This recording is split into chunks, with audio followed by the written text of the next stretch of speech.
Hey guys, tonight we travel back, way back to a time of wooden shoes, candlelit superstition and questionable porridge. You're about to wake up in the medieval world and let me warn you, you probably won't survive this. Imagine you're asleep, bundled in itchy wool, and pressed up against a wall made of wattle and daub, which is just a fancy term for sticks smeared with mud and cow dung.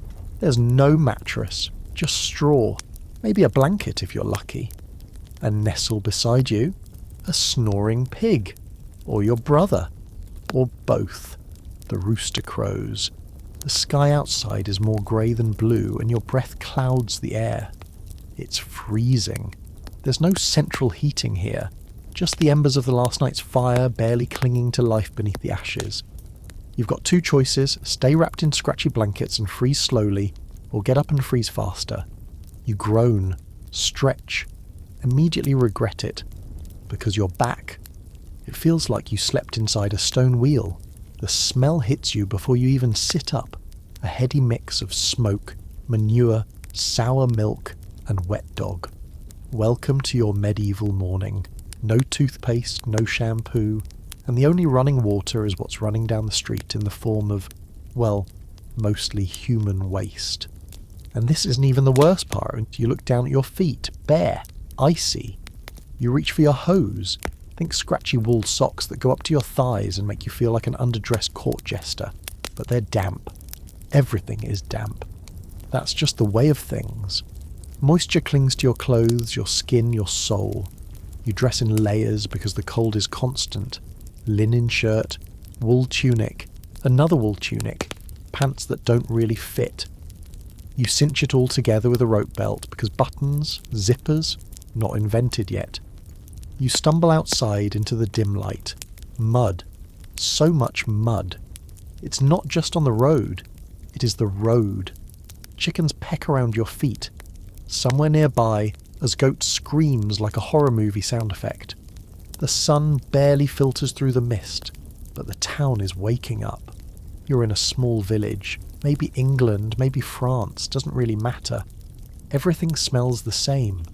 Earthy, smoky, slightly fermented.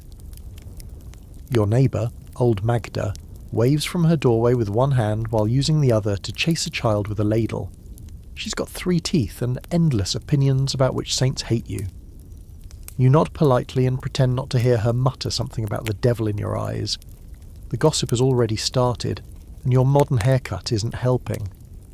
Historians still argue whether villagers were truly that suspicious of strangers, but given how you look like you've time-travelled from a Uniqlo ad, let's just say you're the talk of the town. Your stomach growls. It's time for breakfast, or at least something pretending to be food. You re-enter your hovel, because yes, technically you live in a hovel, and take a look around. There's a shared clay bowl with some cold porridge clinging to the sides like a bad memory. You scrape at it with a wooden spoon. It tastes like sadness and oats. Maybe a crust of rye bread if you're lucky. Bread in medieval times was complicated, sometimes made with ergot-contaminated rye that caused hallucinations. St. Anthony's fire, they called it. Medieval acid trip. No thanks. Beer is safer than water, so you drink that instead. Flat, warm, and barely alcoholic, but hey, it won't kill you. Probably. Water sources are too risky. Wells are contaminated and running streams. Great for dumping waste. So warm ale it is. Cheers. You glance toward the corner. There's no toilet. Just a pot. The chamber pot. A phrase that sounds almost charming until you realise someone's job is to empty it into the street. And no, it's not the good street. It's the same street where people walk, cows loiter, and rats rehearse sword fights. Outside, life trudges on. A bell tolls from the chapel, calling people to prayer. You're supposed to go. It's required. Religion isn't just a spiritual thing here.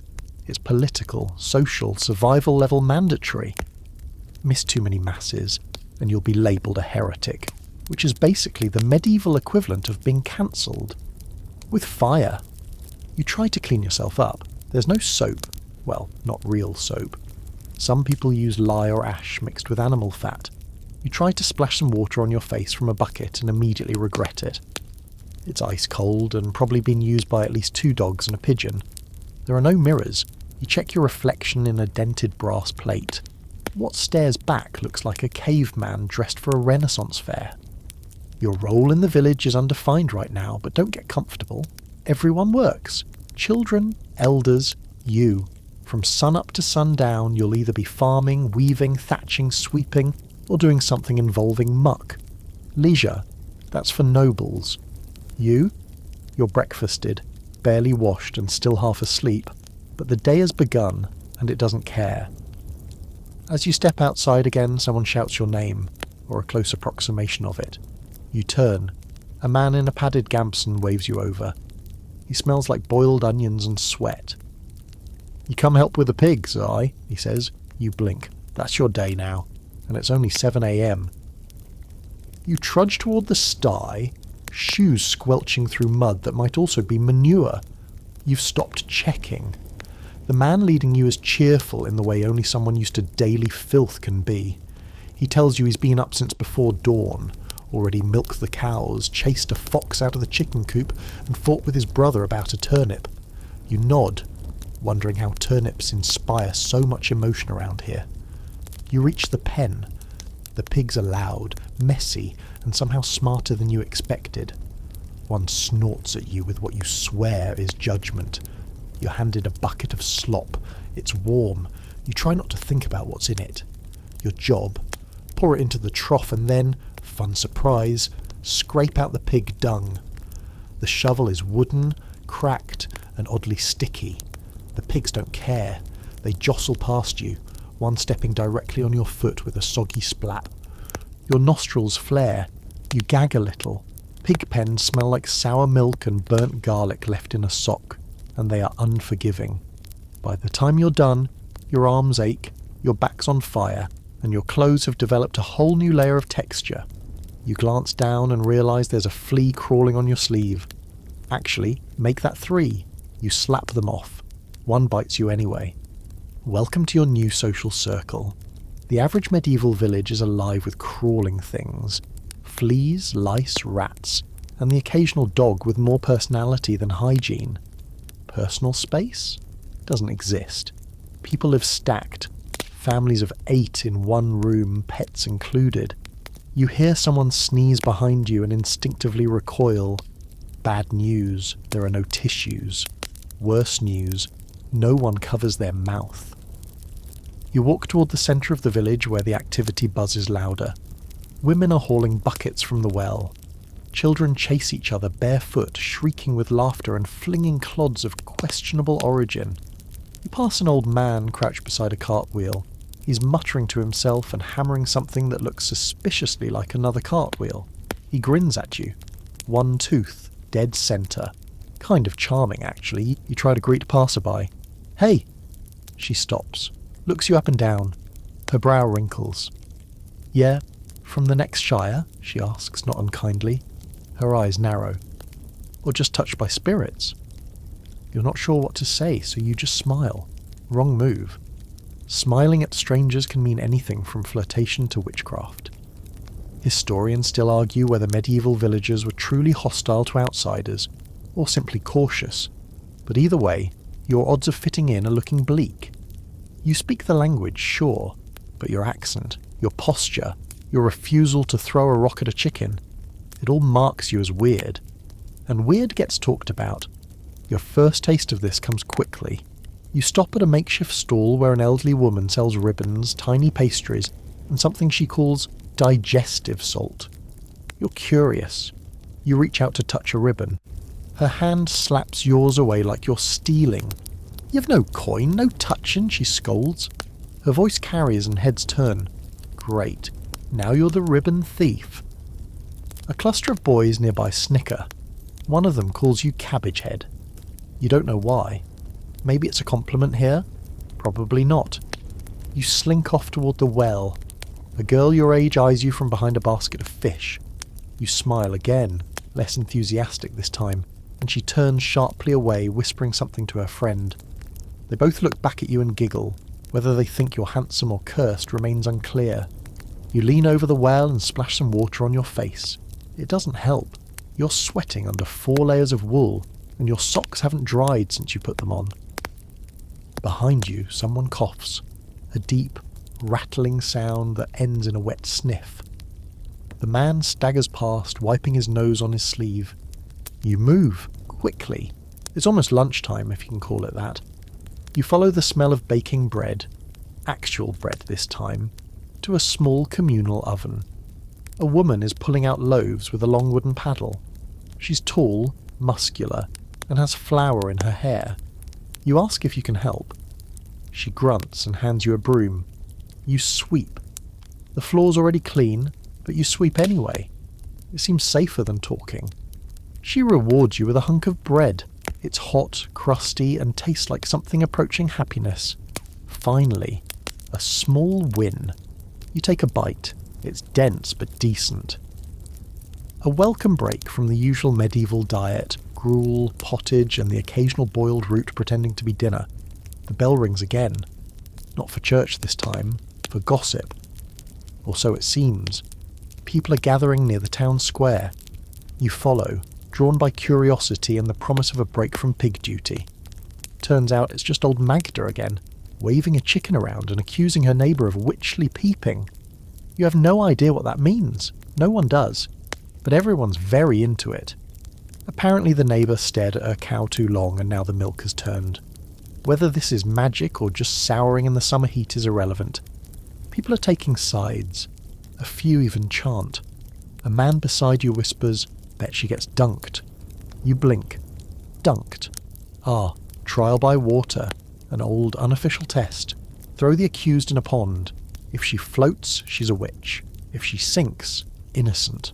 Also, maybe dead. Justice in this world really takes a win-some, lose-some approach. Thankfully someone calls the whole thing off before anyone gets soggy. But it's a clear reminder. You're living in a world where logic and fear hold hands in the town square and skip around together in a circle. You drift back toward your hovel as the sun reaches its peak. It's not just your feet that are tired, it's your brain. Everything here is loud, unfiltered and raw. People talk with their hands, eyes, elbows. Emotions spill everywhere.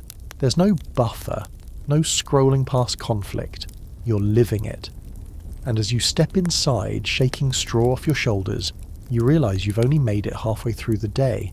There's still labour, chores, church, more chores and dinner, if it can be called that, to come. But for now you sit. The pig lies beside you again.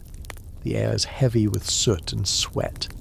And outside the village hums like a beehive with fleas. Your stomach grumbles again. That chunk of bread got you only so far and now it's lunchtime. Though here, that just means it's time to eat again, not that the food gets any better. You shuffle to a long, splintery table behind the smithy, where some of the labourers gather for their midday meal. You're invited to sit, mostly because they're too tired to question you. A bowl is passed your way. It's warm. That's good. You peek inside. Thick beige sludge with the occasional green fleck floating like a shipwrecked herb. "Pottage," the man beside you says proudly, thumping your back. "2 turnips in there. Proper feast." You nod like that means something good. It's not bad exactly. Just endlessly bland, like someone boiled flavour itself and threw out the broth. Pottage is the go-to medieval meal, a bottomless stew pot kept going day after day, with ingredients added and subtracted depending on what people have. Sometimes it's just water and oats. Sometimes, if the village is lucky, there's meat. You hope today is not one of those days, because meat can mean anything. Rabbit, sure. Squirrel, probably. But sometimes it's crow, or eel, or just don't ask. You're handed a second bowl. It's brown liquid, sour and slightly fizzy. Small beer again. Water's still not safe, remember? And this isn't the fun kind of beer. This is medieval Gatorade. Low alcohol, room temp, and about as refreshing as licking a stale pretzel. Someone offers you cheese. You're briefly excited until it hits your nose. It's pungent. Medieval cheese doesn't come in tidy plastic wrap, or come with cute cows on the label. This stuff is strong enough to have an opinion, but you take a bite because why not? Hunger outranks dignity. You look around the table, everyone is eating like it's a normal Tuesday, which for them it is. You're chewing slowly, partly to be polite and partly because you're still trying to figure out if what you're eating used to be alive or if it just fermented that way. The conversation turns to weather, not because they're boring, but because weather is everything. A bad storm can mean crop failure, famine, or worse. Someone mentions last summer's hail. Another talks about a strange red moon. Portents, mutters a woman with a twitchy eye. Blood moon calls the sickness. Everyone nods solemnly. No one questions it. Historians still argue whether people in the Middle Ages truly believed every odd cloud signalled doom, or if that's a modern exaggeration. But sitting here, slurping mystery stew, you realise, in a world where medicine is guesswork and Google doesn't exist, everything is a possible omen. Someone sneezes. Again, you scoot slightly away. After lunch, there's an expectation. Back to work. There's no siesta here, no break room, no scrolling through memes, just more labour. Except you make the tactical mistake of hesitating near the village kitchen. Good, barks a woman with strong forearms and a face like boiled leather. You'll stir the gruel now. She hands you a long wooden paddle. The cauldron in front of you is as tall as your ribs, full of bubbling something. You're instructed to stir clockwise only. Apparently stirring counterclockwise invites demons or bad luck or, worst of all, lumps. You stir. Slowly. It's hot and heavy and the paddle feels like it was carved from sorrow. The woman nods approvingly. You've got arms like a monk. Lazy, but blessed. You're not sure if it's a compliment, but you accept it. She drops something into the pot. Leek. Then something else. For flavour, you don't ask, you just keep stirring. She starts talking, tells you about her son who lost a finger in the mill, about a girl who danced too long at last year's harvest and caught the fever, and about a chicken who keeps laying eggs with no yolks. You nod, listening, stirring, trying not to get splashed by scalding pottage. You ain't from here, she finally says. You freeze. She squints at you, not unkindly. Too clean behind the ears, and you don't flinch when the rats run past. You glance down. Sure enough, one just darted under a bench. He's fat, confident, and probably has a full resume. You try to explain you're just visiting. She hums thoughtfully, then shrugs. Well, if you're kin to someone, best act like it. Another woman walks in covered in soot and looking furious. The flour's gone. Gone! Took it straight from under me bench. More murmurs. Accusations fly. Someone mutters about witches again. Someone else blames that boy with the nervous fingers. You keep stirring. Soon the commotion fades. You're alone with your paddle, the gruel, and the distant sound of a lute being poorly played by someone who definitely thinks they're good at it. You eventually hand off your paddle and sneak away, your arms sore, your clothes damp with sweat and steam. You wander behind a few buildings where chickens roam freely and a bored donkey sniffs a barrel. In the corner, a small group of children are poking something in the dirt with sticks. You approach. It's a dead mole. One of them explains proudly they're giving it a noble knight's burial. You nod. Very brave, you say solemnly. They salute you. You sit on a nearby stump taking in the scene. Despite the filth and the smells and the constant threat of dying from pickled meat, there's something oddly endearing about this world. It's rough, yes, but also weirdly sincere. A shout pulls your attention. The village bailiff is yelling about an upcoming inspection from the local Lord Steward. Everyone groans. Apparently that means another tax, and another opportunity to get yelled at for having too few chickens or too much mud on your fence. You resist the urge to point out everything has mud on it.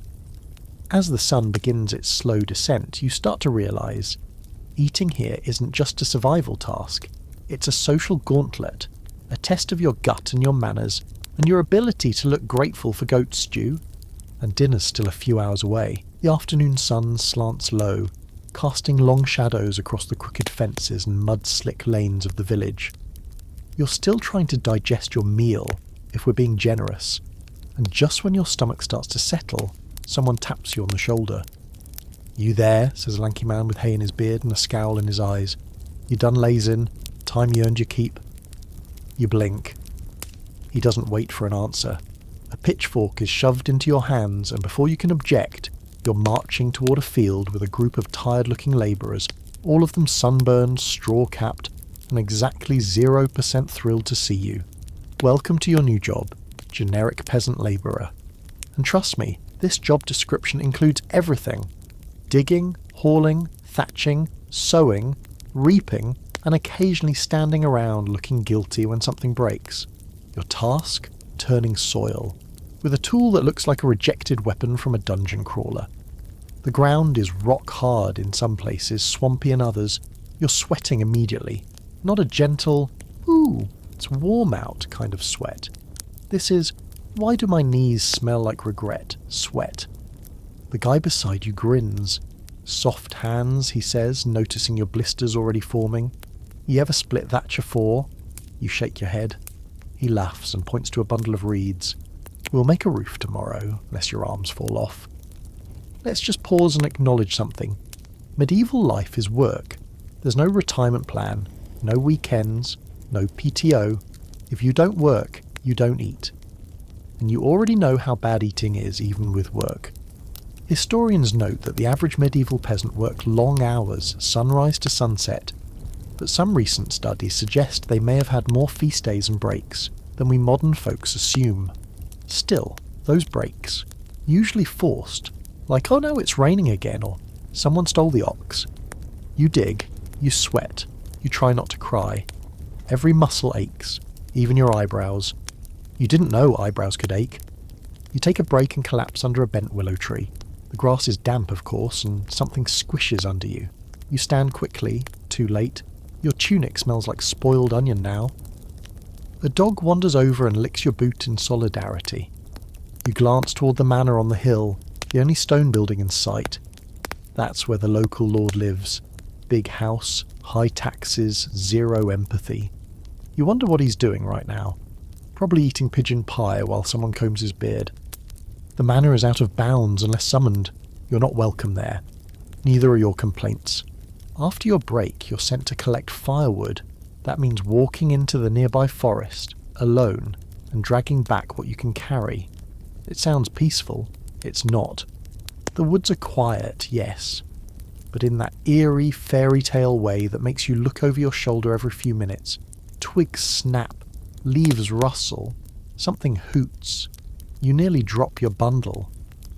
Out here you remember a weird thing you overheard earlier. Someone said the forest spirits get angry if you take more than you need. You're pretty sure it was a joke. Mostly. But just in case, you whisper thank you to a tree before heading back. Yes, really. As you re-enter the village, you pass a group of teenagers wrestling in the mud. One breaks off to chase a goose, slips, and face plants into a barrel. Everyone laughs, including the goose. You return your wood and sit finally at the edge of the square. You're covered in sweat, dust, and goose feathers that aren't even yours. Your hands look like they've aged 40 years. Your feet? Let's not talk about your feet. And remember, this is if you're lucky enough to have work. Many medieval people were bound by feudal obligations. Serfs weren't paid. They didn't choose to work. They were born into it, tied to the land like decorative moss. No, you're not a knight, or a merchant, or a juggler, although at this point you might take it. You're bottom rung, which is good in a dark way, because it means no one expects much from you, except that you keep showing up with your limbs attached and your mouth mostly shut. Suddenly a bell rings, not the church bell this time, a different, harsher clang.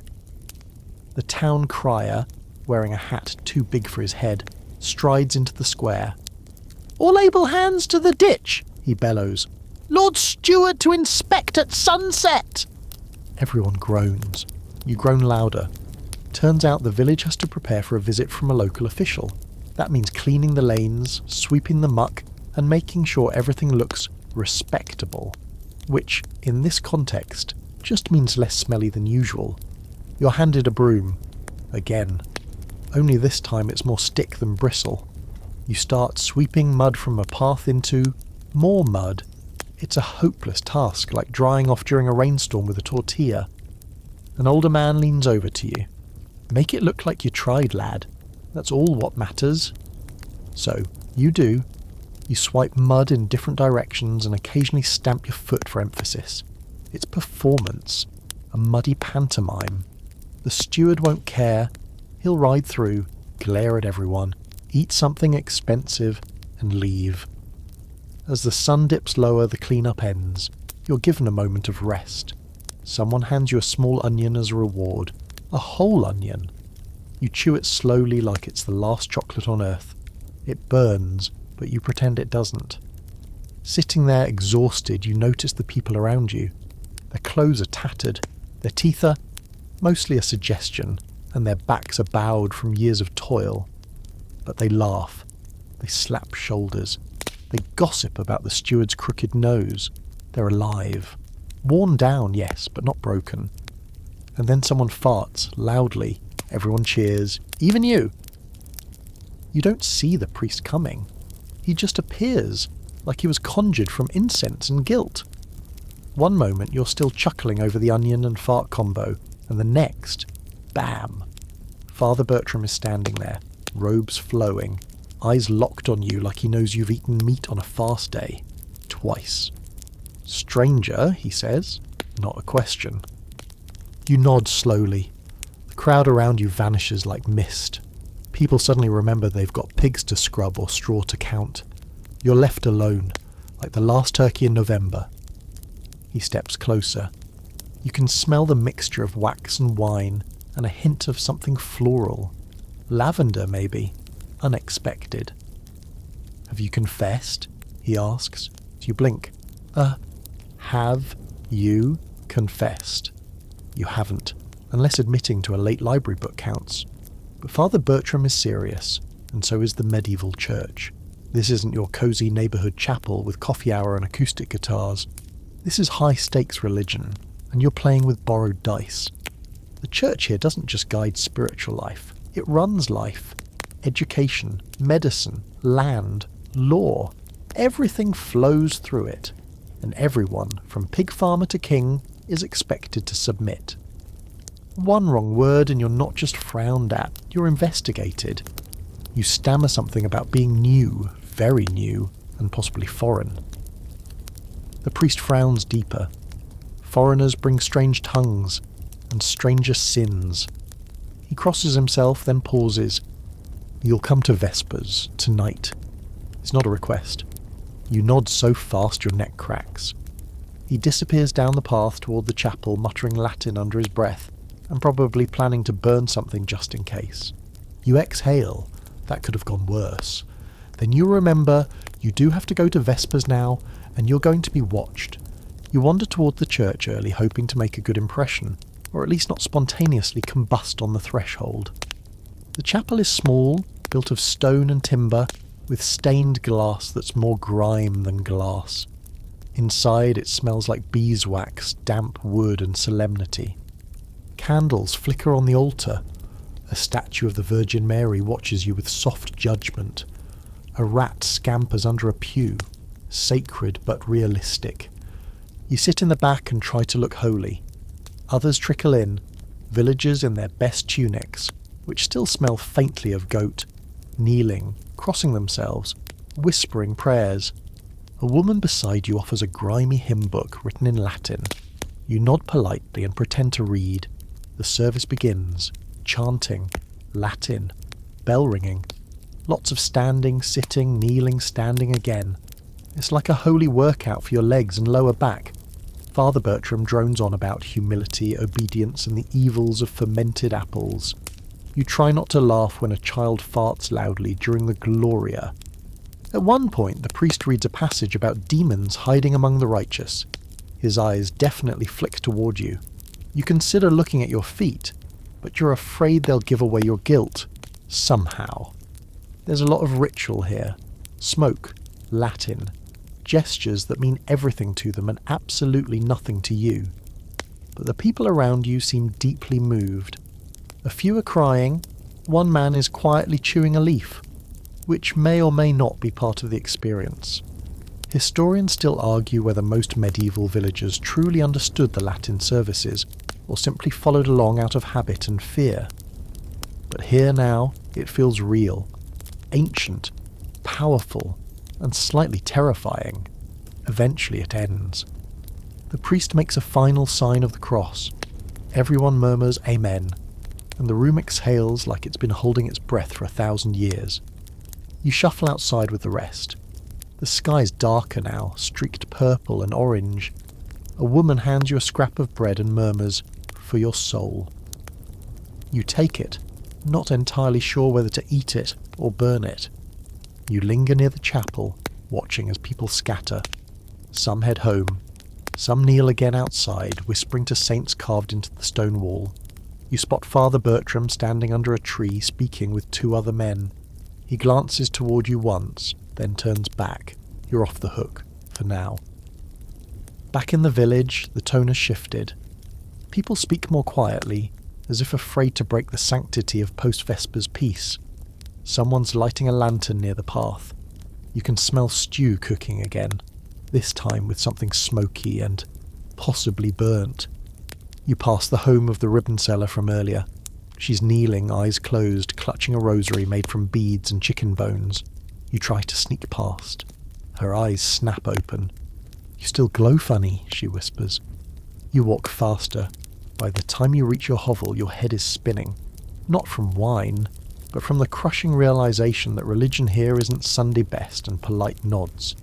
It's the skeleton that holds up the whole body of the world. Your thoughts, your words, even your dreams, they're all under God's thumb. You sit on your straw bed, thinking. If you sneeze without crossing yourself, people notice. If you hum the wrong tune, it might be of the devil. And if you accidentally eat meat on a holy day, forget it. Eternal damnation and social shame. You lie down, clutching your borrowed tunic around you like armour. The pig is back. He grunts, unimpressed. The wind howls gently outside and a bell rings once more. Mid-evening prayer time. You're not going. You've risked enough holiness for one lifetime. Or start rehearsing your deathbed monologue. Outside, faint light creeps through the cracks in the door. You crawl out of bed. Every joint protests. The pig grunts disapprovingly as if to say, "You don't look so good, buddy." You shuffle toward the village square, wheezing. You're hoping to find someone who can help. And you do. Sort of. At the edge of town lives the local healer. Not a doctor, not even close. Just someone who knows a little about herbs, a lot about guesswork, and might have learned everything from an illustrated rabbit-skin scroll with pictures of leeches on it. Her name is Tilda. She's 80 at least. Hunched. Draped in fabrics that smell like mint, death, and whatever's growing in her shed. Her cottage is strung with dried herbs, feathers, and small bones, and the inside is equal parts cosy and horrifying. You sit on a stool that creaks under your weight. Tilda squints at you, pinches your cheeks, listens to your breathing, then nods gravely. "Lung chill," she declares. "Or bad humours. Or worms. Possibly all." She disappears into the back. You hear clinking, scraping, muttering. She returns holding a steaming bowl of something thick, green, and gently bubbling. "This'll draw out the bad spirits," she says, handing it to you. You sip. Big mistake. It tastes like boiled dandelions and regret with undertones of swamp. Your body convulses. Your nose runs harder. Tilda nods like this is proof it's working. Then she pulls out the leeches. You flinch, but she insists. They suck the sickness. You don't argue because you're too tired to fight and honestly part of you is curious. The sensation is weird. Cold, then itchy. One gets stuck on your ankle. She swats it off with a wooden spoon. "Eat less onion," she advises. "They like onion blood." You don't know if that's true. Historians still argue whether leeching was ever medically effective or just a medieval placebo. But Tilda swears by it, and you're in no condition to argue with a woman who sleeps next to jars labelled goat phlegm. She sends you off with a satchel of herbs, a warning not to whistle at the moon, bad for healing, and a chewed up root to gnaw on. You hobble back to your hovel and collapse into your straw nest. You try chewing the root. It tastes sharp. That's the best you can say. The pig nudges your face with its snout, possibly checking if you're dead so it can claim your blanket. You close your eyes. You rest. You sweat more. You dream of leeches wearing tiny hats and chanting in Latin. You wake again to voices outside. 2 villagers are talking near your door. "Heard that boy's ailing bad," one says. "Might be the sweat fever," says the other. "Or plague." "Should we burn him?" A long pause. "Nah, not yet. See if he gets spots first." You lie very still. Being sick in the Middle Ages is terrifying because everything can kill you. The flu? Fatal. A cold? Potentially fatal. A bad night of drinking and singing in the rain? Also possibly fatal. There's no understanding of viruses, no germ theory. Illness is explained with bad air, or an imbalance in your humours. Blood, phlegm, black bile and yellow bile. Medieval medicine basically boils down to get it out, through bloodletting, vomiting, sweating or prayer. And even worse, your community doesn't want you getting them sick. You're as much a threat as a victim. Social distancing here involves pitchforks and locking doors. Sometimes it involves actual fire. You stay indoors the rest of the day, sipping the herb tea Tilda gave you. It helps a little, or maybe you're just afraid to find out what happens if you stop. You breathe slowly. Each breath feels like dragging a barrel up a hill, but at least no one's come with torches. Yet. By evening, you can sit up. The fever's still there, but your thoughts are clearer. The pig is chewing on something that was once part of your boot, but you don't have the energy to care. There's a knock at the door. You freeze, it opens slowly. Tilda steps inside, holding a bundle wrapped in cloth. "More herbs," she says, then softer. "They're talking. Some want to send you to the woods, away from the village." You nod, numb. "That tracks." She pauses. "I told them no. Told them you were touched, but not cursed." You're not sure whether to feel grateful or alarmed. She sets the bundle beside your bed and adds, "Don't die. I'm short on jars." And just like that, she's gone again. You lie there, staring at the thatch roof, listening to the wind rattle through the boards. You're sick, alone, confused, but also, oddly, a little hopeful. Maybe the herbs are working. Maybe you'll get better. Or maybe you'll wake up tomorrow and find out you've been labelled a plague demon, and the entire village is digging your isolation pit. By some miracle, or Tilda's swamp stew, you wake up feeling slightly less like death warmed over. Not better, just not worse. Your fever has broken. Your limbs still ache, but now it's more of a dull throb than a full medieval exorcism. The pig seems disappointed. He was probably 2 days away from inheriting your hovel. You drag yourself upright, sip the last of the questionable tea and shuffle outside, and immediately regret it, because it's bath day. But before you get excited, don't. Baths in medieval times aren't spa moments with bubbles and candles. They're communal, awkward, and often indistinguishable from the first 5 minutes of a mud wrestling match. You follow a crowd heading toward the village bathhouse, which looks like a glorified shack. Inside, it's hot and noisy. A giant wooden tub squats in the centre like a well-fed toad. Steam fogs the air. People, men, women, kids, are already splashing around, half-dressed, shouting over one another, and occasionally throwing handfuls of water like it's a summer festival. A boy dunks a turnip for reasons known only to him. The bathhouse keeper, a barrel-chested woman with arms like tree trunks, hands you a wooden bucket and points to a corner. Strip, rinse, don't vomit. You blink. She narrows her eyes. Ain't got all day. You obey. You remove your clothes behind a sagging curtain that does absolutely nothing to protect your dignity. Your tunic clings with sweat. Your hose comes off like peeling week-old fruit. And yes, everything smells worse once removed. You step toward the tub, clutching your bucket like a shield. The floor is slick, the air thick with a mix of herbs, smoke, and something less identifiable. Probably feet. or despair. Someone slaps your back. First time, it's a guy with a gap-toothed smile and a generous coating of chest hair. He gestures toward the bath. Go on, it's warm. That's rare. You dip a toe, he's right. It is warm. Suspiciously so. But you climb in, easing yourself between two strangers, one humming a hymn, the other flossing his toes with a string. You try not to touch anything. A bar of something that might be soap floats by, or cheese. You don't check. Bathhouses were more common in the early Middle Ages than most people think, especially in towns.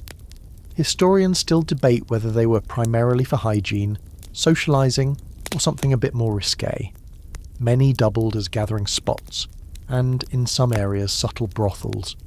This one feels like all three. Across the room, someone's trimming another man's beard while reciting poetry. A woman is teaching a child how to whistle. In one corner, two men are arguing about St. Eustace and whether he could defeat a lion in single combat. The answer is, probably not, but never say that aloud. You sit still, trying to absorb heat and avoid disease. An old man beside you coughs something wet and points at your shoulder. You've got a flea. You sigh. Of course you do.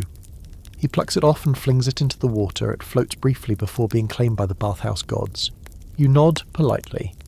Thanks, he smiles. Name's Wulfric. Then leans in conspiratorially. Don't drink the water. Too late, you see a boy doing exactly that with both hands. You will never be clean again. You spot a bowl of herbs steeping near the fire.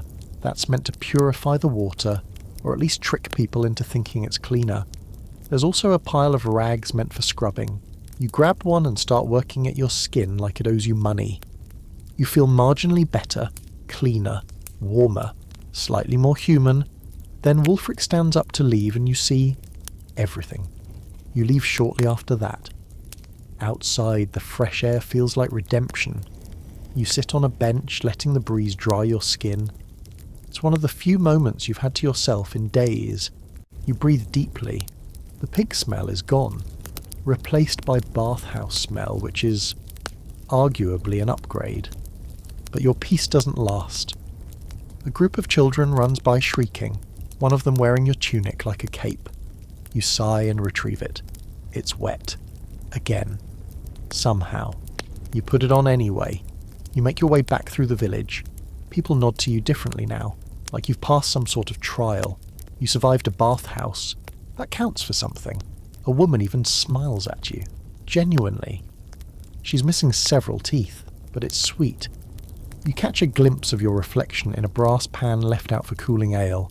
You look rugged, exhausted, slightly haunted, but alive. Back at your hovel, you find the pig has relocated to your sleeping spot. You nudge him gently. He snorts, unimpressed, and rolls over. You collapse beside him, cleaner than you've been all week, and stare at the ceiling. One flea. That's all it takes. You scratch your arm, make that two. You're woken by shouting. Not the usual drunken singing or pig-related negotiations. This is official shouting, the kind that carries weight, commands attention, and makes people immediately stop what they're doing and head toward the square. You follow the crowd, half-dressed and still scratching from the post-bath flea uprising. The air feels tense, like lightning could strike without warning. In the centre of the village, a rough wooden platform has been hastily assembled.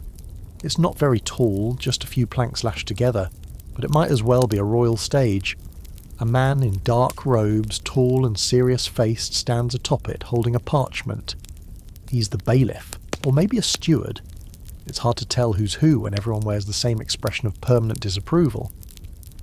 Beside him is a cart, and inside the cart, a pig, wearing what looks like a burlap vest. You blink. That can't be right. But it is. You elbow Wulfric, who's watching like it's opening night at the theatre. What's happening? He grins. Trial. You glance at the pig. The pig is on trial. Wulfric nods, deadly serious. Bit a child last week. Town wants justice. You open your mouth, then close it. There's too much to unpack. The bailiff begins reading from the scroll. The charges are detailed. The pig, Named, of course, Geoffrey, is accused of violent conduct, injury to a minor, and suspicious behaviour that may indicate demonic influence. The crowd listens with sombre faces nodding at every word. Historians confirm that animal trials were a very real part of medieval life, especially in rural Europe. Pigs, dogs, even roosters were occasionally brought before courts and charged like humans. Some were even assigned legal counsel. Whether this was symbolic justice or just medieval theatre remains debated. You watch as a man stands up and declares himself the pig's representative. He adjusts his hat and argues passionately that Geoffrey was provoked, that the child in question was known to throw stones, and that pigs are by nature quick-tempered but misunderstood. It's absurd and weirdly riveting. The prosecution counters that Geoffrey has a history of rooting through gardens, grunting at elders, and once stared too long at a priest during Mass. Such impudence, the bailiff declares, can be no accident. A hush falls over the crowd, the pig oinks softly. Wulfric claps once, then comes the climax. A test. The pig is offered 2 bowls, one with slop, one with a piece of bread marked with a cross. If he chooses the bread, he's considered a servant of God. If he goes for the slop first, well, guilty. Geoffrey sniffs, pauses, then makes his decision. He eats both. The crowd gasps. The bailiff looks scandalised. The defence pleads for mercy. The verdict? Banishment. Geoffrey will live, but not in this village. He's loaded back into the cart, given a final slap on the haunch and wheeled away like a hairy criminal with hooves. You stare, stunned. You just witnessed an actual courtroom drama where the defendant was a literal pig and people believed in it. Fully. Passionately. Justice, medieval style, is an unpredictable beast. Back in the square, things spiral quickly into other forms of law-keeping. A woman is accused of stealing a chicken. The man she stole it from says he saw feathers in her doorway. She claims she was making a pillow. A small crowd forms. The local reeve, think middle management law enforcement, declares that the only way to resolve it is ordeal by hot iron. The woman scoffs. I'll do cold water. I've nursed 5 children. I fear no chill. Ah, you've heard of these. Trial by ordeal. There were several kinds. The hot iron one involves carrying a burning rod and then wrapping the wound. If it heals cleanly, you're innocent. If it festers, guilty. The cold water version is equally scientific. Toss someone into a river. If they float, they're a witch. If they sink, congrats, you're innocent. Also, potentially drowned. In this case, the reeve says they'll do ordeal by touch, where the accused touches the chicken and is observed for divine reaction. You don't know what that means, but everyone acts like it makes total sense. The woman touches the chicken poops immediately. Everyone gasps. The reeve declares it a sign. Not of guilt or innocence exactly. Just a sign. They let her off with a warning. You need to sit down. Later that day, while hauling water from the well, you see a young man being chased by 2 older women. He's apparently refused to marry the girl he walked with thrice under the willow. One woman is brandishing a ladle like it's a sacred relic. You duck into an alley. There's no such thing as quiet justice here. Every conflict is public. Every misstep becomes communal property. There's no privacy, no lawyers, just loud people, suspicion, and very loose rules. And the worst part? Everyone seems okay with it. They accept it. This chaotic blend of superstition, law, and slapstick punishment is the system. You've officially entered a world where chickens, pigs, and spoons all play a role in the Justice Department. You pass the bailiff later that evening. He's wiping ale from his beard and boasting to a group of villagers about how he once sentenced a goat to house arrest. They laugh. He slaps one on the back. She served her time honourably, he says. You go home and sit very still, trying to absorb what you've seen. If someone wrongs you here, there is no hotline to call, no form to submit, no peaceful mediation. There is only confrontation, escalation, and sometimes being dunked in a barrel while holding a crucifix and a carrot. You lie down in your straw, exhausted. Justice here isn't blind. It's wildly nearsighted, extremely loud, and probably covered in fleas. By now, you've learned the rhythm of the village. Wake up cold, stumble into chores, dodge judgmental livestock, survive a weird public ritual or two. And then maybe, you're granted a glimpse of something that's supposed to be glorious. Today, that something is the local castle. Word spreads like wildfire, or more accurately like slightly warm gossip stew, that the Lord's gates are open for inspection day. A chance for the villagers to bring tribute, beg favours, and pretend they don't hate taxes. You're told to tag along. Good for your education, Wulfric grunts, handing you a turnip that's been polished to gleam. Tribute. The castle looms on the horizon, a lump of stone surrounded by fog and attitude. As you and the other villagers approach, trudging uphill past brambles and sheep that look like they've seen some things, the mood shifts. People straighten their backs, quiet their gossip, and tuck in their tunics. You cross the threshold and immediately feel out of place. The outer courtyard is bustling, guards in partial armour yelling at stable boys, chickens fleeing from wheelbarrows, someone chasing a goat that has stolen a shoe. It's chaos, but a noble kind of chaos. Even the mud here seems more expensive. You're herded inside through the gatehouse, past a few bored-looking soldiers with pikes longer than your dignity. One coughs in your direction. You nod like a nobleman and keep walking. Inside the walls it's stone, nothing but cold, grey stone. The keep rises in the centre like a punishment. You're told not to look directly at the Lord unless he speaks to you, and even then, to squint humbly. No smiling. Definitely no questions. You pass into the great hall, a long, draughty space filled with banners, antlers, a bear rug that's probably older than the priest, and one very uncomfortable-looking wooden throne. And there he is, the local lord, Lord Edric of somewhere you can't pronounce, wrapped in furs despite the heat, gnawing on a hunk of meat that may or may not have once been majestic. His beard is impressive, his expression is not. Villagers approach one by one, kneeling, presenting gifts. Bread, cloth, eggs, that one turnip. You're relieved when yours blends in. Someone else offers a goose. The goose immediately poops on the floor. A knight steps forward and kicks it into a corner.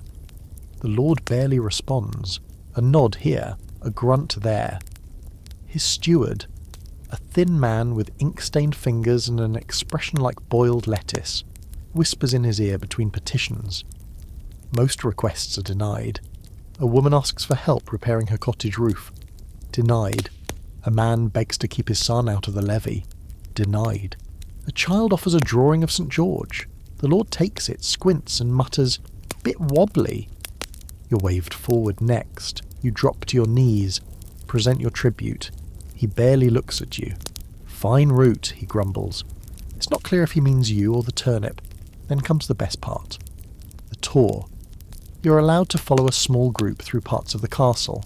First, the kitchens, which are full of smoke, clanging pots, and a boy chasing a ferret with a spoon.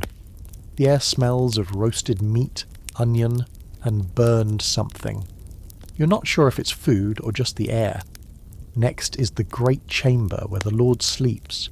There's a large bed draped in furs, covered in dust. A maid is furiously swatting at cobwebs, and you notice the Lord's pillow has a small dent that looks suspiciously like a helmet was left there too long. Then you're shown the garderobe, which is the toilet. It's a stone seat jutting out from the wall with a hole beneath it that drops directly into the moat. You stare at it, equal parts horrified and impressed. The guide says proudly, "Wind keeps the smell out." It doesn't, and that's when it hits you. This castle may be grand, but it's not comfortable. It's cold, damp, and smells vaguely of mould, dog hair, and ancient meat. The walls sweat. The floor is uneven. The staircases are steep enough to double as medieval CrossFit. Historians note that castles were designed for defence, not coziness. But even among the nobility, comfort was relative. Soft beds existed, but so did lice. Fireplaces helped, but smoke often billowed right back into the room. Tapestries weren't just decoration, they were insulation. and usually covered up cracks that let in icy wind, nosy birds, or the occasional rat with ambition. You're led up a narrow spiral staircase to the battlements. The view is incredible. Rolling fields, sheep like cotton balls, forest in the distance. You take a deep breath. The air is fresh. And then someone mentions the siege. A villager with too many teeth leans in.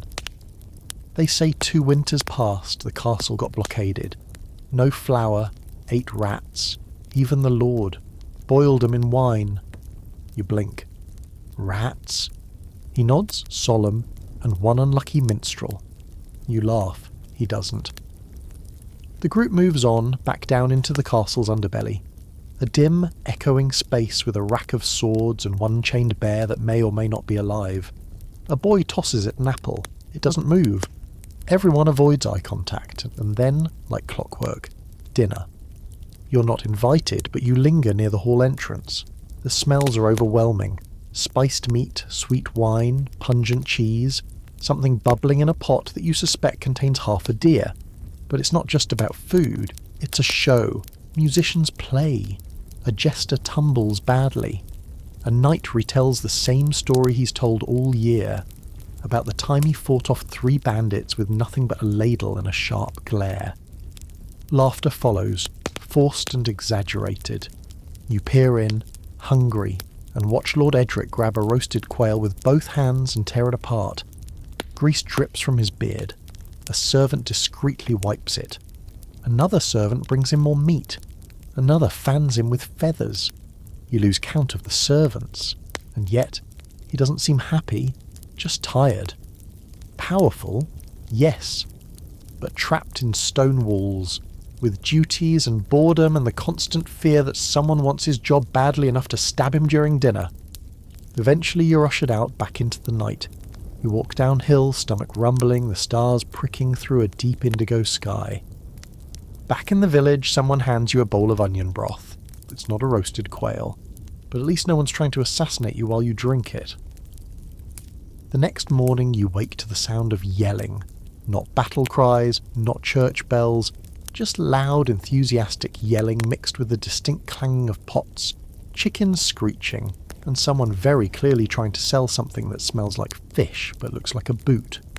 You've arrived at the medieval market. You step outside into a scene that feels like a Renaissance fair got struck by lightning. The village square has transformed.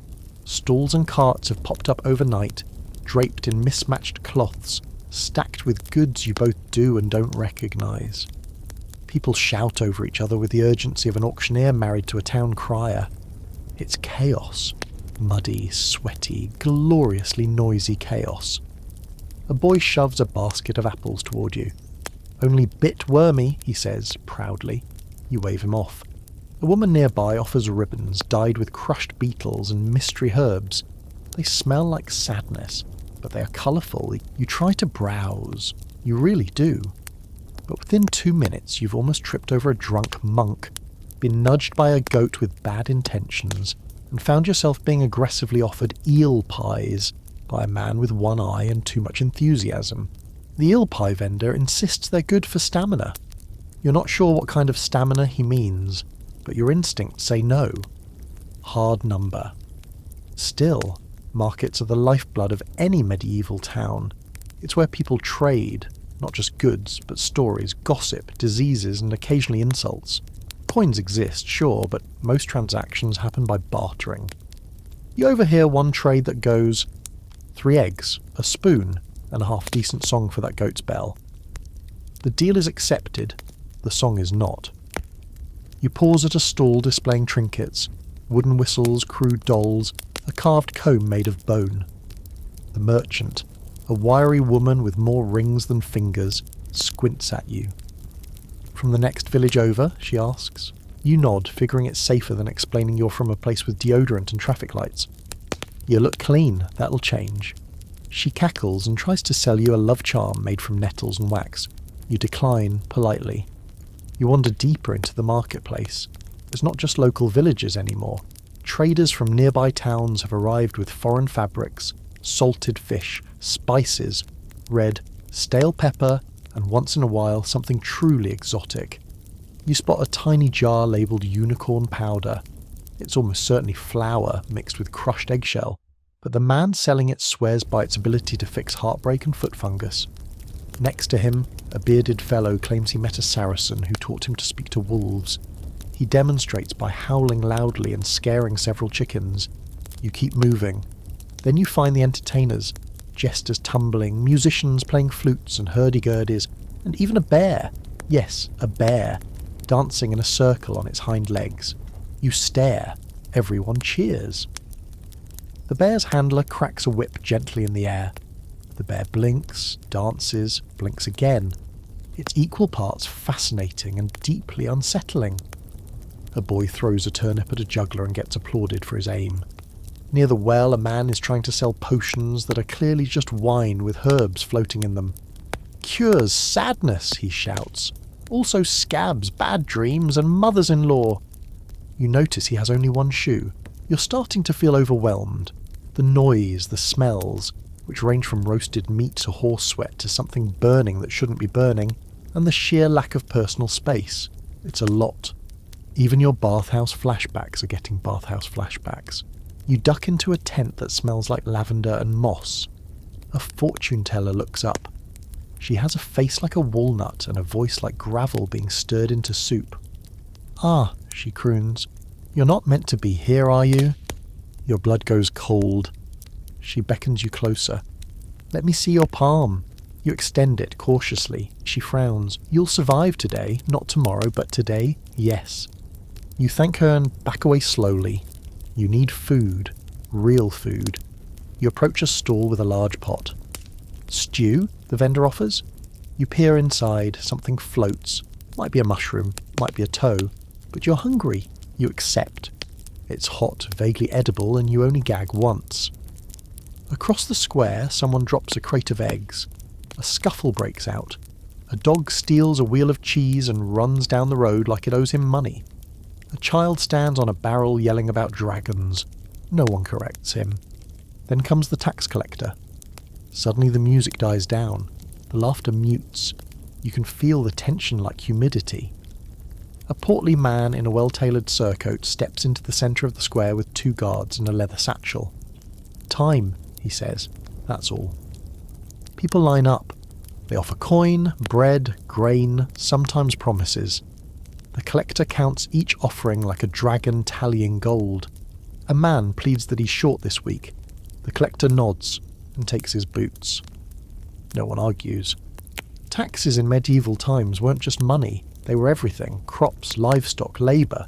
You could literally be taxed for having a chimney, or for not having one. Historians still debate how fair the system really was. Spoiler, it wasn't. You shuffle away, unnoticed. You don't have anything to tax. Unless they count your dignity, and at this point, that's long gone. Back at the edge of the square, someone offers you a small cake. "Try it," he grins. "Saffron, from the east." You bite in. Your teeth hit something. It's crunchy. Not in a good way. The vendor watches expectantly. "Well?" You nod. "Very Eastern." He beams.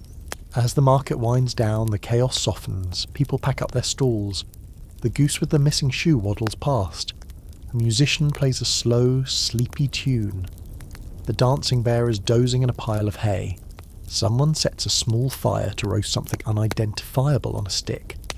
You find a spot on a log near the fire. Warm. Quiet. Finally. A woman sits beside you. She has kind eyes and hair like straw left in the sun. She offers you a roasted beet. You accept. No words, just quiet chewing, the occasional pop from the fire, and the comforting realization that for all the mud, fleas, weird justice systems and haunted stew pots, there's something oddly human about this place. Insane. Absolutely, but also alive. The rooster wakes you before the sun does. You sit up groggily, scratching your scalp, which is now home to more than just thoughts, and realise your only clean tunic smells like smoked eel and regret. The market chaos is gone, replaced by that familiar damp stillness. Another day, another opportunity to experience the unique pain of medieval living. Today, you've been summoned by the Reeve. Why? To dress properly. You have no idea what that means until you arrive at the gathering hall and are handed a bundle of wool, leather, string, and... is that a codpiece? Lord's wedding soon, says the Reeve, stuffing cloth into your arms. Need clean-looking villagers. Your face is odd, but your posture's decent. Charming. Turns out you're to participate in the background pageantry for an upcoming noble wedding.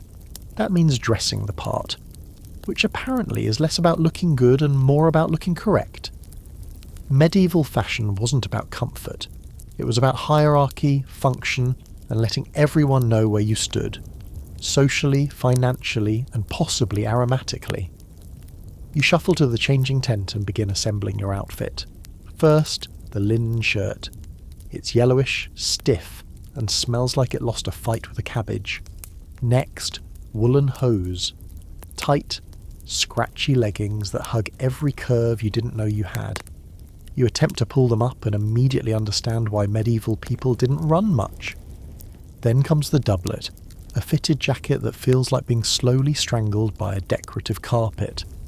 Over that, a surcoat, loose, flowing, marginally better, and then the pièce de résistance, the codpiece.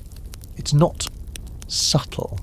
It's a triangular pouch strapped right to the front of your hose, and it sits there like a medieval billboard that says, "Hi, this is where the babies come from." Some were padded, others were decorative. This one has a small tassel. You consider throwing it in a well. Fashion in medieval times was both practical and political. Peasants wore muted colours and layers to stay warm. Nobles flaunted fur, silk, bright dyes, and hats shaped like architectural mistakes. Some laws even banned lower classes from wearing certain fabrics or colours. Historians call these sumptuary laws. You'd call them medieval fashion police. Outside the tent, you step into the sunlight and immediately regret everything. Your hose is too tight, your codpiece is both obvious and unnecessary, and your boots feel like someone wrapped a rock in leather and tied it to your toes. Wulfric walks by and hoots. You look like a noble's backside. You glare, you're wearing a potato sack.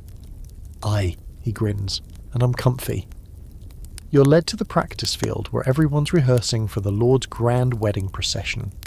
You're told to walk in a straight line, hold a banner, and do not scratch yourself, no matter how itchy the hose gets. Spoiler, it gets very itchy.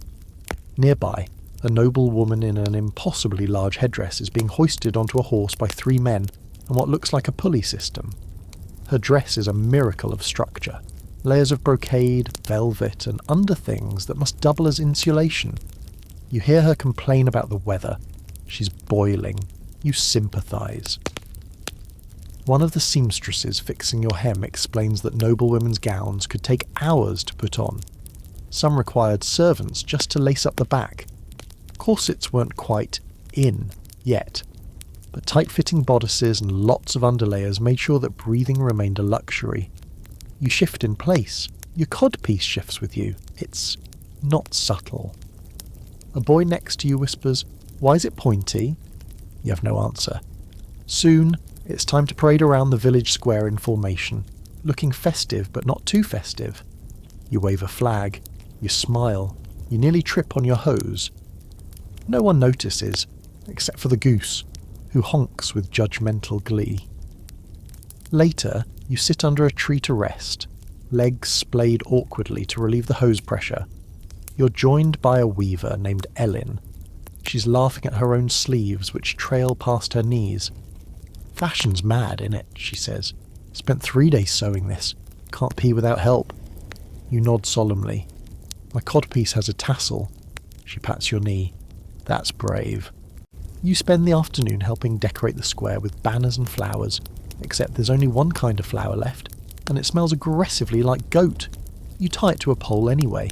As you're climbing a ladder to hang bunting, you look down and realise everyone can see your undergarments, or lack thereof. You scurry back down, pulling your surcoat tighter. A child giggles and points. Evening comes and you're allowed to remove the outfit. Freedom has never felt so soft. You scratch your legs until they nearly ignite. then collapse beside the pig, who has somehow acquired his own piece of bunting and is wearing it like a cape. You lie back and think, fashion here isn't about individuality, it's about fitting in. Clothes are your status, your identity, your survival tool.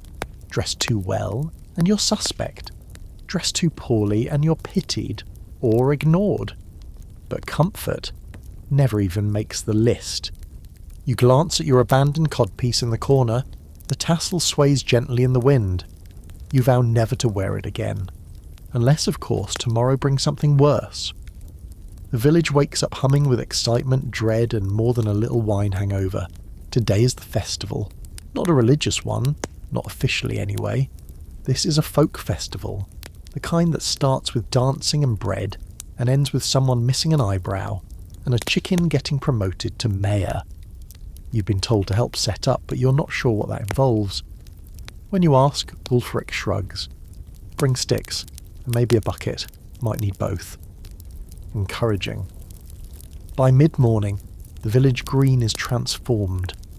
Garlands of flowers, streamers made from dyed rags, wooden stages and tables appear like mushrooms after rain. Someone hauls in barrels of ale. Someone else sets up a crude game involving sticks, rings, and what might be a sheep ladder. A man is walking around dressed as a tree. You don't ask. There's music in the air. Flutes, drums, someone aggressively playing a lute with 3 strings and too much confidence. Women braid ribbons into each other's hair. Children race barefoot between stalls. The pig, yes, your pig, is now wearing a flower crown and being followed by admirers. You've officially been out-charmed by livestock. A group of men stagger past singing something about St. Bridget and turnips.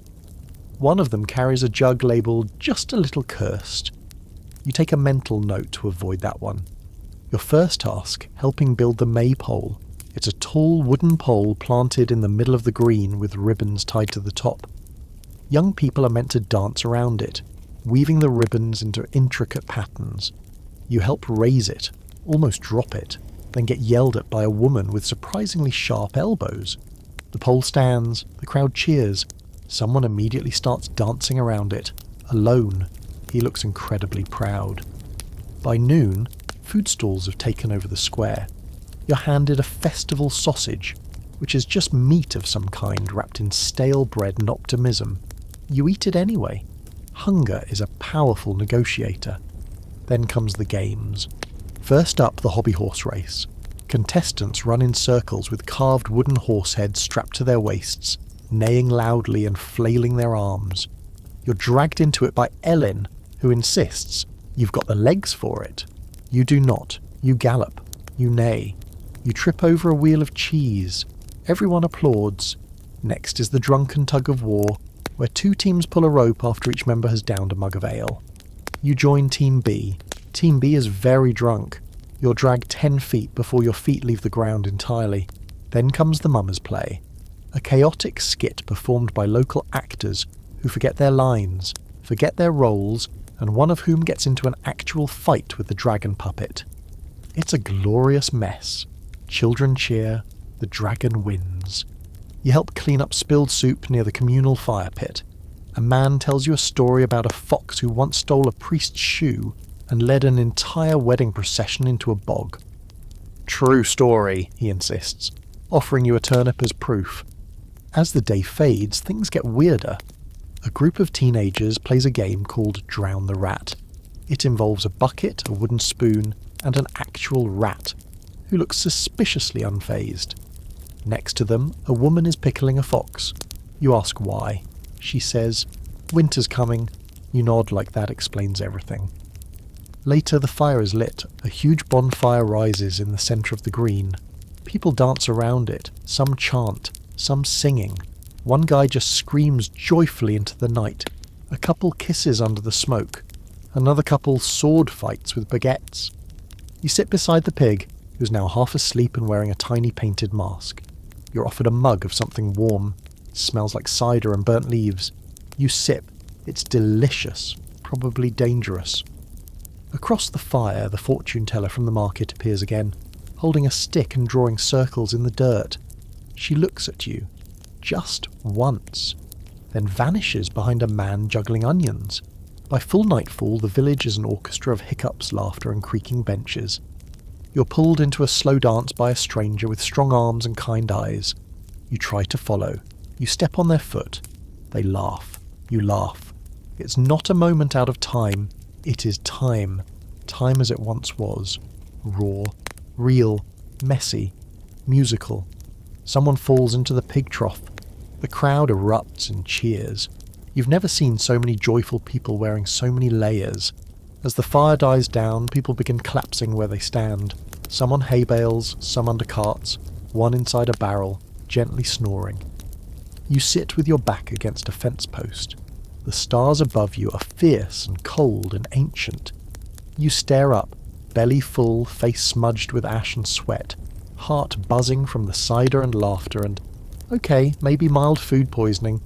And for a flicker of a moment you think, maybe this isn't so bad. Sure, you itched through a codpiece yesterday, and yes, the eel pie vendor did wink at you twice too many times. But here, under the stars, with the smell of wood smoke and roasted onions lingering in the air, there's something undeniable. Joy. Wild, unfiltered, community-powered joy. You close your eyes to the sound of a very tired goat bleating a lullaby. And that's when someone whispers, time for the midnight goose chase. You pretend to be asleep. You wake up cold, again. This time it's not the usual medieval chilly, it's darker, wetter, bone-deep cold, the kind that makes your teeth ache and your joints complain like overworked cartwheels. You're lying under the stars, face crusted with something that might be cider or possibly stew. The pig is gone, so is your left shoe. Night in medieval times isn't quiet, it's alive, and not in the romantic crickets chirping way. It's dogs barking, cats shrieking, owls screeching, people whispering, and a donkey somewhere out there losing its mind every 20 minutes. You try to sit up and immediately regret it. Something cracks in your back. Your head feels like someone played tambourine on it using turnips.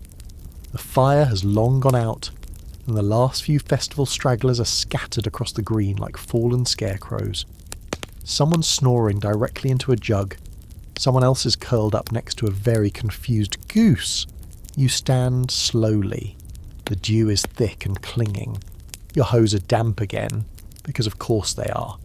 The air smells of smoke, trampled grass and spilled cider. You're cold, hungry and slightly sticky. It's not even dawn. You wander back toward your hovel, but it's not much better in there. The pig's returned and taken over your corner. He's snoring, loudly. You let him have it. You lie down beside a pile of straw that might have been a broom in a past life. It jabs you in the ribs, but you're too tired to care. You close your eyes, and then you hear it. Howling. Not distant wolf howling. Close, human, drunken, possibly poetic. You sit up just in time to see a group of villagers staggering through the lanes, still singing festival songs that have long since devolved into gibberish. One of them bangs a pan, another trips over a chicken. You lie back down, but you can't sleep, because night is not peaceful here. There are no locks, no streetlights, no police. When the sun goes down, everything changes. Day is for labour and chores. Night? That belongs to whoever's still awake, and those people are rarely the ones you want knocking on your door. You hear whispers, feet crunching on gravel, a distant scream. You hope it's just another fox wedding. People were scared of the dark in medieval times, and not just for fun. The world after sunset meant real danger. Bandits, wild animals, accidental fires, drunken fights, and that one guy who always believes it's a great time to duel someone over a spilled ale. Historians still debate whether crime truly spiked at night, or whether fear itself grew in the absence of light. But in a world without electricity, even shadows feel sharper. You sit up and grab the nearest stick just in case. Suddenly, knock, knock, knock, and your heart leaps and you freeze. Another knock, loud, sloppy, rhythmic. You peek out the door. It's Wulfric. He's holding a wheel of cheese like it's a newborn baby. Trade you for warm stew, he slurs. You stare at him. It's 3 a.m. He nods solemnly. That's when cheese walks best. You shut the door, firmly. Sleep comes in fits after that. You dream of dancing pigs and a codpiece that speaks Latin. The wind howls through the walls. Something drips. Something scuttles. Probably something with legs. You wake again near dawn, this time to the sound of hooves. You peek outside. Riders. 3 of them, hooded, moving quickly down the road. No torches, no announcements. Just the sound of leather and steel, and the unsettling silence that trails behind them. You hear someone else stir. Doors creak open. Faces peek out, then shut tight again. You ask Ellen later about the riders. She shrugs. Messengers, or taxmen, or spies, or just ghosts maybe. She says it like all 4 options are equally possible. That night you try to sleep earlier, doesn't help. A dog barks from the hill. A man wanders down the road yelling about turnips. The chapel bell rings. Once. Just once. You don't know why. No one does. A few hours later, a man in a cloak knocks on a neighbour's door. Quietly, calmly. The door opens, then closes. You never see either of them again. Night becomes something you endure. By day, the village is messy but knowable. But by night, it transforms, becomes unpredictable, animal, a playground for fears you didn't know you had. You light a small candle one evening, just a stub. It barely flickers, but even that faint glow makes you feel a little safer. You set it near the door, but it goes out within minutes. The pig snorts, you sigh, and that's when you realise you miss something you never thought about before. You miss light, not just fire, real, dependable, on-demand light. Because without it, every shadow is a threat, every creak is a question, every knock might be something that doesn't knock twice. You lie back in the straw, eyes wide open, listening to the night breathe, and whisper and wait. The night finally releases you sometime around dawn. You wake up with a cough, a different one than before. Not the fevered lung rattle from your leech week, but a thick, earthy sort of cough that comes with damp walls, mouldy straw, and breathing in wood smoke every night like it's your job. It's fine, you think. Probably. Maybe. Okay. No, it's not. You try to stand. Your back spasms, your knees crack. Your foot is numb, likely from the pig using it as a pillow. You blink, take in the dim light, and realise something's not right. Your head is hot. Your eyes ache. Your nose, a leaky faucet. Again. This time, you're not scared. You're just tired. You shuffle to the well. Splash water on your face. It does nothing. By now your body's worn thin. The food, stale bread, boiled roots, mystery meat, has left your gut in a state of permanent confusion. You haven't had a full night's sleep since the goose wore a crown, and today your joints feel like they've been packed with gravel. Welcome to chronic medieval sickness. There's no diagnosis, no pills, no rest up and hydrate. You're expected to work, to contribute. Even if your nose is running faster than the local gossip, and your head feels like it's stuffed with mashed turnips, you stumble into the square. Ellen sees you and frowns. You look waxy. You nod, which makes the world tilt. You need a poultice, she says. You don't know what that is. You do not ask. She drags you to Tilda, the local healer. Again. Tilda sighs. Ye again. Not dying, are ye? You're not sure how to answer that. She presses a cold, muddy compress to your forehead and mutters about your humours being all upside down. She gives you a new bundle of herbs to chew and suggests sleeping with onion in both socks and a clove of garlic under the tongue. You try. Of course you try. But now you smell like an angry stew. Even the pig keeps a respectful distance. Your cough worsens. Your joints swell. You have a headache that feels like your skull's trying to escape your body. And the worst part? People start visiting. Just wanted to see if you'd made your peace, a man says cheerfully. Another brings you a pie with healing berries. It's purple and hard and honestly tastes like it holds a grudge. Wulfric pops in with a spoon carved in your likeness. Figured you might want something nice to leave behind.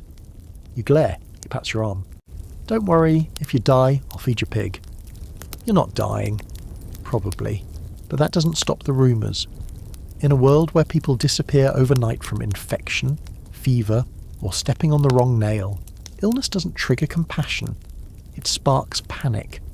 You cough in the square, people back away, you sneeze in church. The priest pauses mid-blessing. You scratch your arm in the wrong rhythm. A child whispers, "Plague." It's not, of course. You don't have buboes. Your fingernails haven't turned black, but the fear is always nearby, invisible, sticky, and very, very loud. Historians still argue whether medieval people were more terrified of sickness itself or what it represented: divine punishment, social decay, cosmic imbalance. Either way, sick people quickly became problems, dangerous ones. You try to stay useful, you sweep a bit, you help mend a fence, you faint next to a barrel and wake up with a chicken sitting on your chest. Eventually you stop going out at all. You lie in your hovel wrapped in every blanket you own with your pig beside you like a sad little furnace. You chew herbs, you drink the tea, you try the garlic. It burns. Tilda visits once. "You've got stubborn blood," she says. "Might live, might not. We'll see." Encouraging. That night the fever returns. Your skin radiates heat. Your brain slips in and out of scents. You dream of cod pieces, of flaming turnips, of a dancing rat with Wulfric's face chanting, "You got bad humours, lad." You wake up gasping. Outside, rain pelts the roof. You hear distant bells. Not church bells, alarm bells. You crawl to the door and peek out. A cart rumbles past, covered in cloth, pulled by two men in masks soaked in herbs. You freeze. That's not a rumour cart. That's the real thing. The plague has arrived. You weren't prepared. No one ever is. People vanish. Doors close. Fires burn higher. The priest walks the streets muttering prayers. The church bell tolls hourly. Someone nails a mark onto a door down the road. You're not sure what to do. You feel better, but now no one wants you near them. Even Wulfric won't sit beside you. Just in case, he says. You can't blame him. When disease comes to a medieval town, everyone becomes both suspect and judge. It doesn't matter if you've recovered. You might be carrying something invisible, something divine. You're told to stay inside, so you do.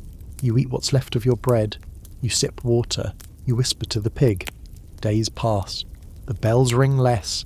The air becomes still, and finally, mercifully, Ellen comes to your door. She holds out a bowl of soup. No fever. You shake your head. She nods. Then you get stew. Congratulations. You lived. You sit beside the fire that night, wrapped in wool, sipping slowly. Your breath no longer fogs the air.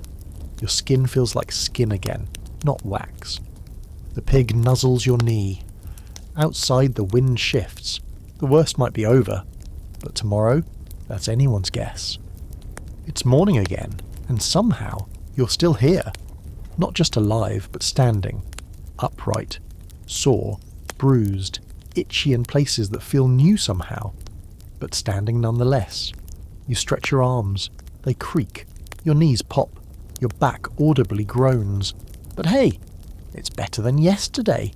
The pig grunts like he agrees. You step outside into air that smells like fresh bread, chimney smoke, and less dread than usual. There's sunshine. Actual sunshine. Not that pale, hesitant medieval drizzle you've come to expect, but full-on golden rays cutting through the fog like the world remembered. It was allowed to be nice for once. You're not even 2 steps down the lane when someone calls your name. Sort of. "Oi, turnip legs!" Wulfric, of course. He waves you over. "We're building a fence. You've got hands. Mostly." You could say no. You don't. The task is oddly soothing. Hammering stakes into the ground. Lashing beams with rope. No one accuses anyone of being a witch. No one offers you eel pie. And nothing is on fire. Yet. It's peaceful.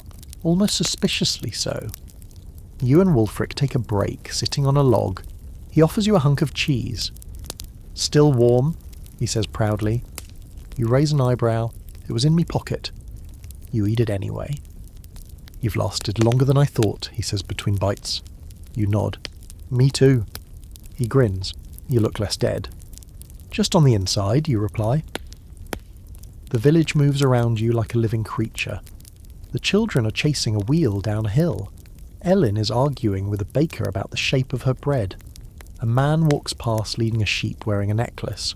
No one questions it. And for the first time since you arrived, you don't feel entirely out of place. You help patch a thatched roof. You fetch water for the chapel. You even trade 2 onions for a wool mitten and don't get laughed at. Much. Later, someone hands you a cup of warm ale and says, "For not dying." You raise it like a toast. To low expectations. Everyone cheers, even the pig. That night you lie awake under your blanket, still scratchy, still slightly damp, but somehow cosy. The pig snores beside you, curled up like a hay-smelling loaf of bread. And just as you begin to drift off, you hear it. A knock, slow, hollow, too steady to be Wulfric, too polite to be Ellen. You sit up, heart already thumping. Another knock. You creep to the door and peek out. Nothing, and just the quiet road, the stars above, and then a sound. Soft, but real. A whisper. Not words, not wind. Just calling. You feel the pull in your chest. That tug, that shift. Like the world is stretching and time is no longer sure of its footing. You step outside, and in a blink, the mud is gone. The pig is gone. The stars are electric. Your feet are on tile. You're in your room, back home. Modern noise humming in the distance, a radiator clanking. The glow of your phone on the nightstand blinking a notification about emails you really don't want to check. It's over. You're back. You're safe. But are you? So now, let your body relax. Let the idea of thatch and mud and echoing chapel bells fade softly into the background. You've been through it. Dragged through straw and superstition, through cod pieces and herbal cures, through nights that never quite ended and mornings that arrived like jokes told too early, and yet somehow you made it. But not without a cost. Your muscles remember the aching weight of water buckets and awkward dance steps around the maypole.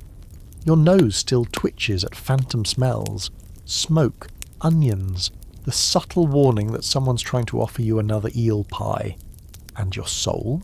It might feel a little different now, because even though you've returned to your own bed, to your clean sheets and your climate control and your toothpaste, something about that world lingers. Something about its rawness, its noise, its people who lived and laughed and got through each day with nothing but sheer stubbornness and a mildly cursed soup bowl. It was strange and messy and way too itchy, but it was also human. So now, as your breath slows and your thoughts settle, let it all wash away. The market chaos, the whispered superstitions, the late-night pig negotiations. You're home now, the past is done with you. And sleep, real, deep, modern sleep, is finally allowed to find you. You've earned it. Good night, traveller.